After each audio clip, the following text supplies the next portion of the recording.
we want to show changes from last season, if we want to show how we've adapted like we did against Wigan, I think it's important for us to get this win. Game, I feel like we're going to have a little bit much for him. I think we're gelling well at the minute. We're good from the back. I feel Ben White is arguably the signing of the season. I think he brings so much defensive stability, calmness, coolness, composure. Something that we didn't have last year, ironically, in certain phases of play with Pontus Jansson. Ha vendido jugadores muy buenos. They sell some very good players. Pero ha comprado jugadores muy buenos. And at the same time, they bought very good players too. Ahora, cómo funciona esta nueva ecuación, hay que verlo con el tiempo, ¿no? Then they need time to watch how is working this new squad.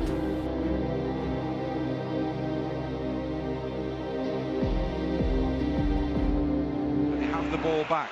He's atoned for the error. Now Click sets off on a bit of a forward run. Costa's going, and he's put the afterburners on. He's into the penalty area. Held Costa! Nketiah! Scores for Leeds United! What a way to say hello to your new club. Scores at Ellen Road and gives Leeds...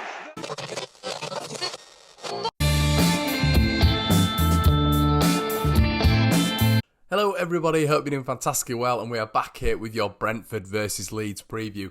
Hope you're doing alright. Please like the video before we start the video. Make sure you're subscribed with the notification bell switched on, and let's get into it. So it was an interesting game down at Ellen Road. I wasn't 100% sure in the first half really what was going on. It was a little bit like a boxing fight. They were trying to feel each other out. Each team not really able to grab hold of the ball, quite sloppy in possession, and that was a continuous theme throughout the game, really. But, you know, Forshaw and Click were relatively quiet from what we've seen so far this season. I know a lot of people are saying Forshaw was incredible last night. I would probably have to disagree, especially in the first half. He did okay, you know, the midfield did okay. I thought in the first half, Calvin Phillips was ticking things over. And I thought with a lot of the tackles in particular, Phillips was overcompensating for the other two midfielders. A lot of people will turn around and say, well, that is Phillips' role. But in some circumstances, it just needed Forshaw and Click to be closer to Phillips for us to completely counter on Brentford in the midfield. I felt Norgard and especially Jensen, who was quite impressive throughout the game. I thought they did control, and they did quite well in that first half with the ball at their feet. And I thought they matched Leeds' midfield 100%. And that is in my preview where I actually said that Leeds were going to get the most joy, but we couldn't really get hold of that throughout the first half, and that is credit to Brentford. But at the end of the day, I probably would say Leeds maybe just shaded that first half. Obviously, there was the Bamford header, and then there was the incredible Mbembo effort, which was so unlucky, so unlucky. An incredible effort, and that would be a match winner on its day. I felt towards the back end of the first half, Leeds were growing into the game, but then Brentford had a 2-minute spell towards the end as well, where they started up in the tempo as well. They had a couple of consecutive corners. But Leeds actually dealt with the corners and the set pieces so well for the third consecutive game. Another clean sheet on the bounce for Leeds United, something that I didn't think a lot of us would think we would get during this season.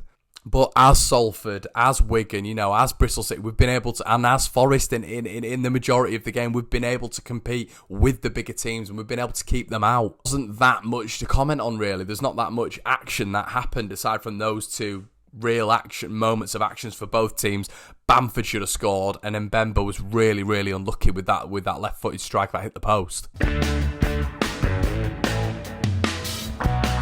But then the second half began, and I felt this is where Leeds sort of put the Mayweather on the Pacquiao. Leeds were just absolutely relentless. Moment one, we had about 6 corners, you know, from the 46th minute to the 53rd minute, and Leeds were relentless. We were gaining, we were building. This is what we seem to do in second halves. Cloud getting on top of the referee, and Leeds are starting to get better and better as the half progresses. More touches on the ball. You're getting Forshaw coming into it a little bit more. Now Click's getting a little bit more of the ball, and we're starting to dictate the midfield, which is exactly where we win the game. Something that I praised Leeds United for in the last game was our ability to maybe switch it up with corners. You know, we saw a few custom corners.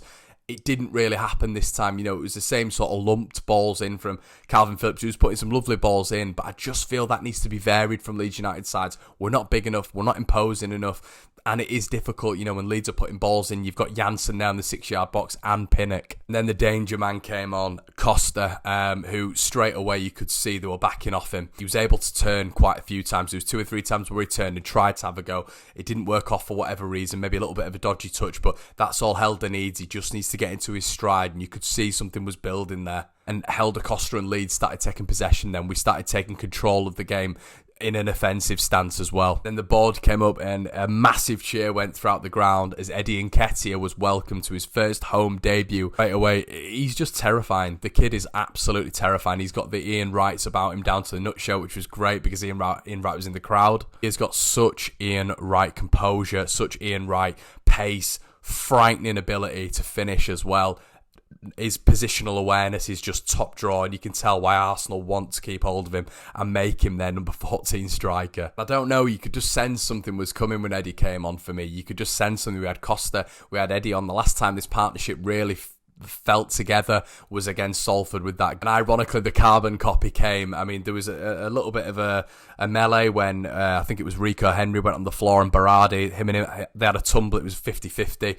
And then Click got the ball running at them and a lovely weighted pass. It is so understated how lovely that pass was. Weighted perfectly for Costa, who absolutely burnt Ethan Pinnock, who I thought had a brilliant game. Burnt Ethan Pinnock, crossed the ball in, and who else is going to be there? It's Mr. Eddie. Felt Leeds had a little bit of an outballing in Nketiah. You know, if we want to go in the channels, if we want to run at the defenders, he will turn and run at them. The kid is frightening. Ability-wise, he's probably, if not the best player in the squad ability-wise. Obviously, Pablo would contend that, but I genuinely rate this kid that highly. You know, he is an unbelievable player. You saw all the Arsenal fans pouring out on Twitter after he scored. They highly rate this kid. Seriously rate this kid. And we need to get him, for me, playing week in, week out. To players last season like Jack Clark, and I think people have that similar feel about Nketiah. It's like, oh, he's an impact sub. He's not. This kid's on a different level. He's played 90 minutes for the England teams. He's played 90 minutes for Arsenal under 21s, 18s. The kid can play these minutes, and you can see it in his locker. He's got an incredible gas tank, and he doesn't stop running. He's frighteningly quick, and for me, we have to get him in that side. It's going to be interesting as well, because in this video, we're going to be talking about the Stoke preview. We're going to be going on to that in a second. But yeah, I'm going to go through my team there, but I would love to see Costa and Nketiah start. Hey guys, my final post-match thought. It was a really good win for Leeds United. You know, I'd have actually been happy with the draw. I said it in my preview, but it is a brilliant win. It's an excellent win, and I'm absolutely ecstatic we've got that, because we've built on last season with Wigan. We've built on last season now with Brentford. We're showing building blocks now, and if we can see that progression from last season, we have improved. I feel we got exciting when Nketiah and Costa came on. For me, this is my final thought. I thought we looked exciting when they came on. We frightened Brentford for the first real time in the game when Costa and Nketiah came on. And for me, that speaks volumes.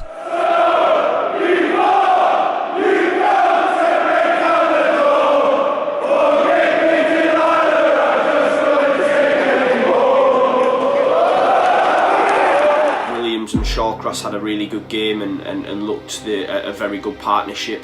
They've not been doing well of late, but I thought they were solid at the back then too. Why we kept relying on trying to cross balls into the box was beyond me.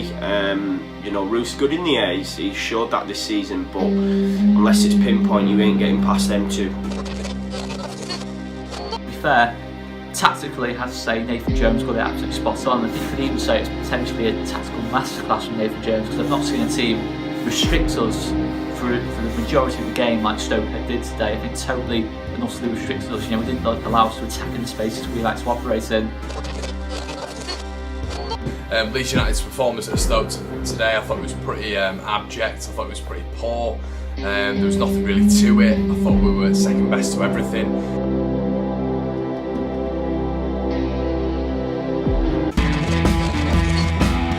Guys, so Stoke's result on the same night as we played last night was a 3-1 loss to Preston. A really poor result for Stoke, and the writing really is on the wall for Nathan Jones as they sort of sit bottom of the table. Leeds United top of the table, Stoke City bottom of the table, 9 points separating both teams. Now this is where I get a little bit worried, because I remember predicting last time that, you know, we'll get either a draw or a win down at the Britannia or the Bet365 Stadium. But there is something about that ground that players need to step up for. You know, you saw it with Derby last week. You know, Derby just narrowly got a draw there, and Stoke were probably deserved winners there. It's definitely a ground which sort of, it definitely unhinges players, and if it was at home, I will be 100% saying that I think we're going to blow them out of the water. I think it's going to be a tough night for Stoke. With the away game, I'm not 100% sure, you know. Just like last season, Jack Butland doesn't seem to have got that same form that he did in the Premier League. You know, two mistakes again last night, which essentially cost Stoke the game. Nathan Jones came out with some scathing comments as well. I'm obviously going to paraphrase, but he essentially said that he's not impressed with Jack Butland and his performances need to improve, especially if he's looking for a Premier League move. But there's something for me fundamentally going wrong. There is something fundamentally going wrong at Stoke City. They've got everything there. They've got the financial backing. They're a big club, especially in this division. They're a big region as well. They've got good support. I don't understand what exactly is going on. But there was problems with Marriot there, and now there seems to be similar problems with Nathan Jones. You know, they're trying to get a credible lower league manager in. They tried it in Marriot. They've tried it in Jones. Both proven good records, but it just doesn't seem to click at Stoke. You know, a lot of people are actually blaming Jack Butland, which, yes, it doesn't help, but is that the fundamental issue with Stoke? I think there is something or some things going definitely on behind the scenes. The manager is the one with the contract at the end of the day. The manager is the one who does the tactics, you know, he puts the players on the pitch, so he's going to be the one that suffers at the end of the day. But is that the problem with Stoke? I think we're seeing a reoccurring issue now, which it definitely is deep lying. A lot of people have seen, a lot of Stoke fans as well, questioning the effort of some of the big players. Obviously, I'm not going to name some of the big players, so I don't want to call them out. But a lot of big players there at Stoke still on high wages and really not performing like they should be doing. But we saw this on the first day of the season, didn't we? When we absolutely outplayed Stoke. I think the problem was when we went down to the Britannia was the lack of depth in the Leeds United squad. You looked at the bench, it was kids, it was Robbie Gotts, it was Jamie Shackleton when he was first coming in, the likes of Jordan Stevens, Apo Halmer, and Leeds had nothing to bring off the bench, and we only lost 2-1.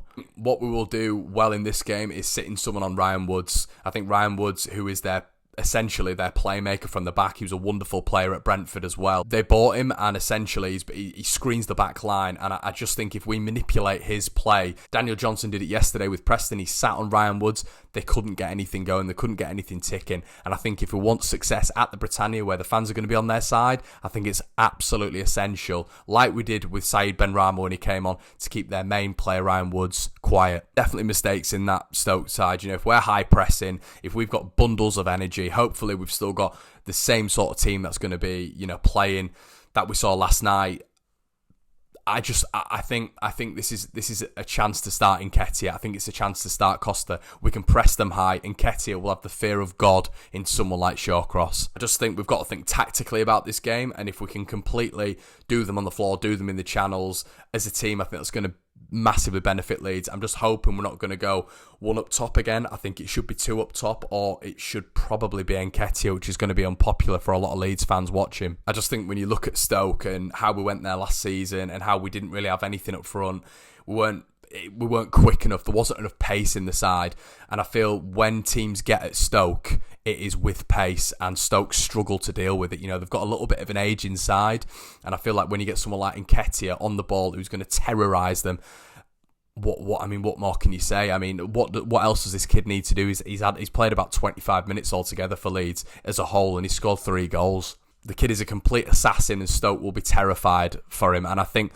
this is where maybe Marcelo Bielsa is going to bed him into that starting 11. Would also start Costa as well. I don't think Jack Harrison had an amazing game the other day. It is very fickle to sort of think to yourself, I want Harrison, I want Bamford out. I do not want them out. If anything, I would have them both in, and Costa and Nketiah.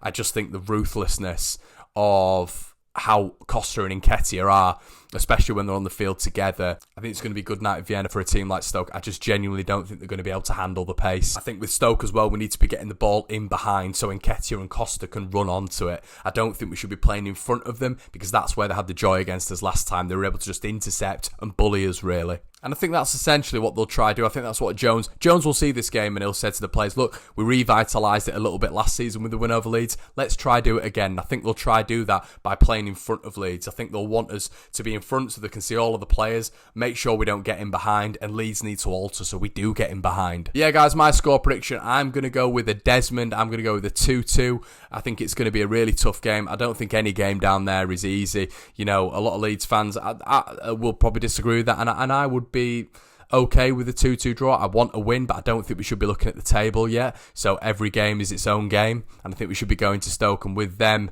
not really doing anything so far. They've got quarrels with the manager's calling players out. Their morale is going to be seriously low at the minute. Yeah, guys, let me know what you think in the comment section below. It's been a long video. It's been sorry if I seem a bit knackered. I'm still suffering from this cold. Got back late from the Leeds game last night.